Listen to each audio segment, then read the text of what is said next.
Our lead story, there's a big political controversy over the comment made by the Tamil Nadu Chief Minister MK Stalin's son, Udhayanidhi Stalin.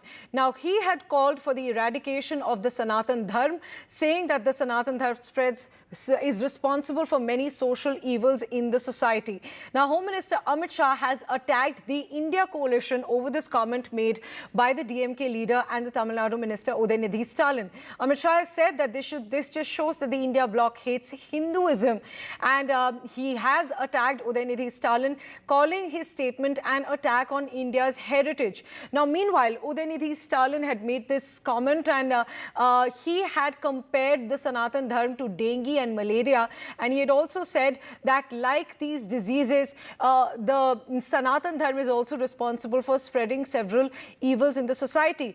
Now, the BJP has called it a genocidal call, but Udhayanidhi Stalin has defended his statement, saying that I never called for the genocide of people who are following Sanatan Dharm. It is a principle that divides people in the name of caste and religion, and uprooting the Sanatan Dharm is upholding humanity and human equality. I stand firmly by every word I've spoken. That's what Udhayanidhi Stalin said. I spoke on behalf of the oppressed and marginalized who suffer due to the Sanatana Dharma.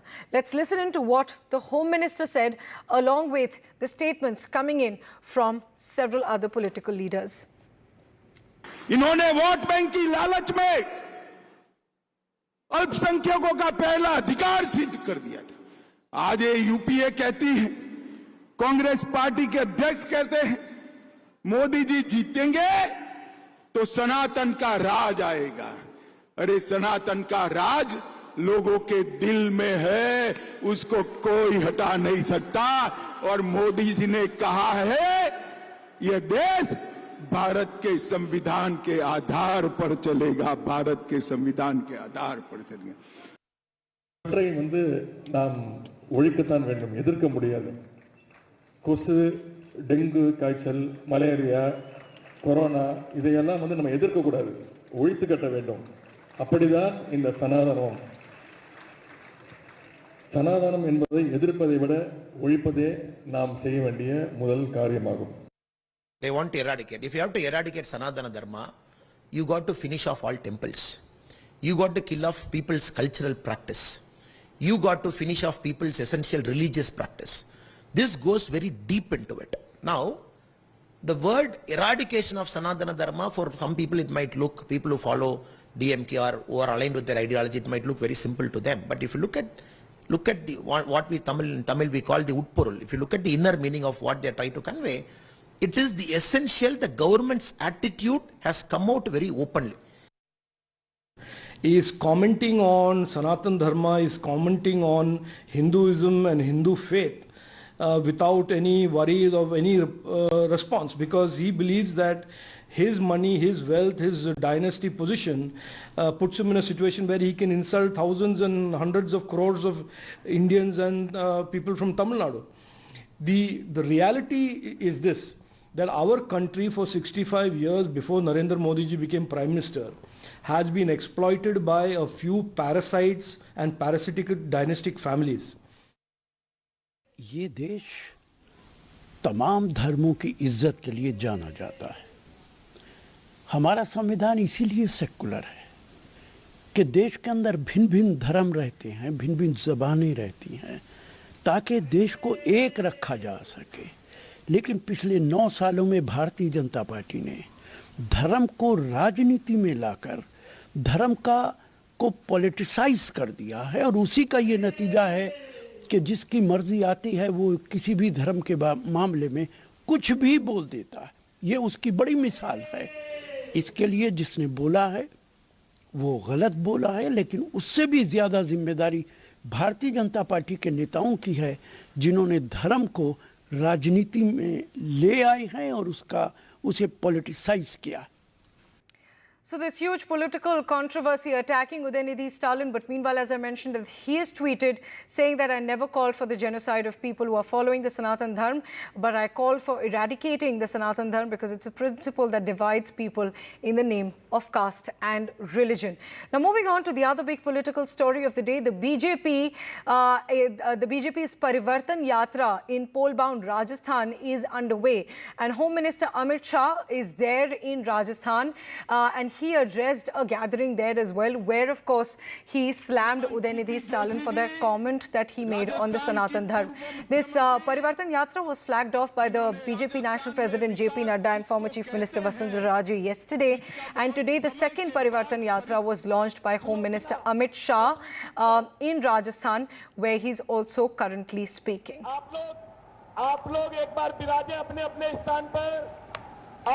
Now, this yatra will cover 200 constituencies and culminate on the 20th with a final show of strength by PM Narendra Modi.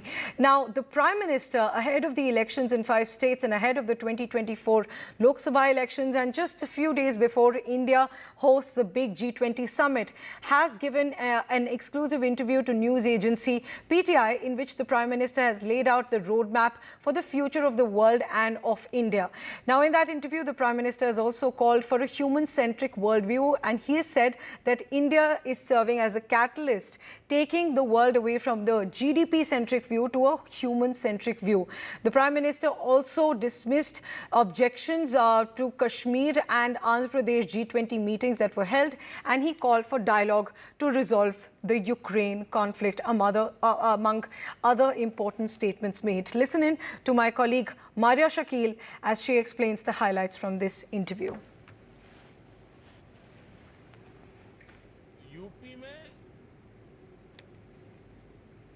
As you said, it's a very newsy interview, certainly. But I think it also sends a message of greater Jan Bhagidari or participation of each and every Indian for the G20. The G20 heads of states meet is on 9th and 10th, and that will lead to the penultimate event where world leaders will be arriving in the national capital. The mood is certainly set, and the Prime Minister's interview to the news agency PTI talks about multiple issues. He says that how this G20 presidency has been almost like a defining moment, not only for India, but for a number of developing countries who have been looking towards India, because India was almost like a beacon of hope, which was speaking for these nations.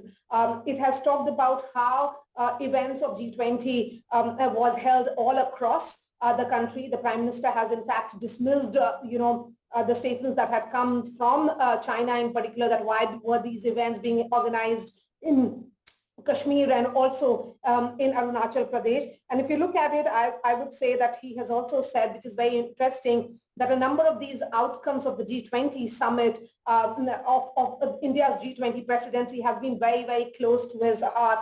And he has spoken about fake news and how it is leading to chaos and loss of credibility of a news source. He has also spoken on a multiple range of issues, which includes taxation. But I think what he has said in the context of India's G20 presidency becomes important, because the timing of the interview is such that it is coming just days ahead of the crucial heads of state meeting. And the Prime Minister also talking about how India will be continuing with its contribution ahead. So the momentum that India has built vis-a-vis G20 will be continuing ahead, in India playing an important role in being the voice of not just the global south, but also setting the tone and tenor and going ahead with agenda. For the Prime Minister to say that Africa is a top priority for us in G20, no future plans of Earth can succeed without all voices being heard. I think it's a very, very important point, because, let's not forget, Priyanshi, the Prime Minister has been emphasizing that when India took over the presidency, it has become truly the action-oriented and an inclusive presidency that G20 may not have seen in the past. But I think the big, statement that has come, which is, of course, the message of Vasudev Kutumbakam, which he says is not just slogan, but comprehensive philosophy, which is derived from our cultural ethos. So it has been a showcase event, as we have been talking about, how G20 has been about displaying the rich cultural heritage and tradition of India. And at the same time, he has spoken about how G20 has sowed seeds of confidence in countries of so-called third world. He has spoken also in the context of inflation, where he has highlighted that G20 presidency has led to recognition that anti-inflation policies in one country do not harm other countries. He has also talked about how there is a need for timely and clear communication when it comes to policy issues related to G20. But overall, the big message that is coming from the Prime Minister's interview to news agency PTI is that this has been a decisive, action-oriented presidency, and India has clearly shown the way to the world, and how Indians today have great chance to lay foundation for growth that will be remembered for the next 1,000 years. Now let's move on to Maharashtra, where protests demanding reservations for the Maratha community in Maharashtra that started in Jalna earlier have now spread to Mumbai and to Beed as well. Now yesterday the protesters were lathi charged and there were violent clashes between them and the police. But today the protesters have gathered at Mumbai's iconic Marine Drive and also outside the Plaza Cinema in Dadar, demanding reservation for the Maratha community and also protesting against the police beating up protesters yesterday. Now the reservation provided by the state government for the politically dominant Maratha community was quashed by the Supreme Court earlier. While protests went on in Mumbai, in Beed, the protests also went on. A Jal Samadhi movement of Marathas is underway in Beed. As you can see in those visuals on the left side of your screen, there was a Jal Samadhi movement that was carried out in Beed. The protesters started a Jal Samadhi movement in the Godavari River to demand reservation for the dominant Maratha community in Maharashtra. में लाठीचार्ज के बाद मराठा आंदोलन ने एक बार फिर से जोर पकड़ लिया है। हम देख रहे हैं कि कल जहां पूरे राज्य भर में उसकी प्रतिक्रिया देखने को मिली, वहीं अब मुंबई में भी मराठा आरक्षण आंदोलन की शुरुआत हो चुकी है। यहां हम दादर में हैं, प्लाजा सिनेमा के पास, और यहां पर जो मराठा समाज से जुड़े कार्यकर्ता हैं, अलग अलग जो संगठनों के कार्यकर्ता हैं, मराठा क्रांति मोर्चा के हैं और दूसरे संगठनों के हैं, छावा ग्रुप है, सभी जो है महिला पुरुष यहाँ पर आए हुए हैं। यहाँ पर बैठकर वो धरना प्रदर्शन कर रहे हैं और सभी सरकार के खिलाफ एक तरह से सभी आवाज़ उठा रहे हैं, निंदा कर रहे हैं और उनकी जो पुराना नारा था, एक मराठा लाख मराठा, उसकी नारेबाजी कर रहे हैं। हम देख रहे हैं कि ये जो महिला हैं ये चूड़ियाँ लेकर बैठी हैं। इनसे बात करते हैं। आप लोग ये चूड़ियाँ लेकर आई हैं किसके लिए? देवेंद्र फडणवीस के लिए चूड़ियाँ लेकर आए हैं, क्योंकि उनका अत्याचार किया है महिलाओं के ऊपर, जो सुनियोजित कट के जैसा पुलिसों के मार्फत जो हल्ला किया, उसका बैड हल्ला है, उसका निषेध करने के लिए चूड़ियाँ पहन लो आप, ऐसा हमारा सब महिलाओं का कहना है।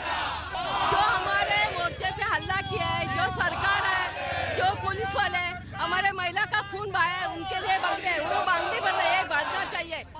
ये देख रहे हैं कि कुछ महिलाएं हैं जो कि चूड़ियाँ लेके आई हैं, पुरुष भी यहाँ पर बैठे हुए हैं और सभी अलग अलग बैनर है वहाँ पर। देखिए जाहिर निषेध किया जा रहा है ये और सबसे तरफ से एक ही सबकी आवाज़ है कि किसी भी तरह से फिर से आरक्षण दिया जाए, और जो लाठीचार्ज हुआ है उसके लिए सरकार ने खास करके गृह मंत्री देवेंद्र फडणवीस का यहाँ पर इस्तीफे की मांग की जा रही है। Moving on to the national capital now, the Delhi police have detained a 14-year-old boy for allegedly killing his tutor, who sexually assaulted him on several occasions, according to what the police is saying. Now, the cop said that the tutor, who was 28 years old, used to regularly abuse the little boy, the 14-year-old boy, and he had even made a video of the assault. The boy has been detained 3 days after he allegedly murdered his tutor using a sharp weapon in an act of revenge. Over to Karnataka now. A teacher in the state allegedly told 2 Muslim students to go to Pakistan, following which the parents of the children filed a complaint with the Education Department.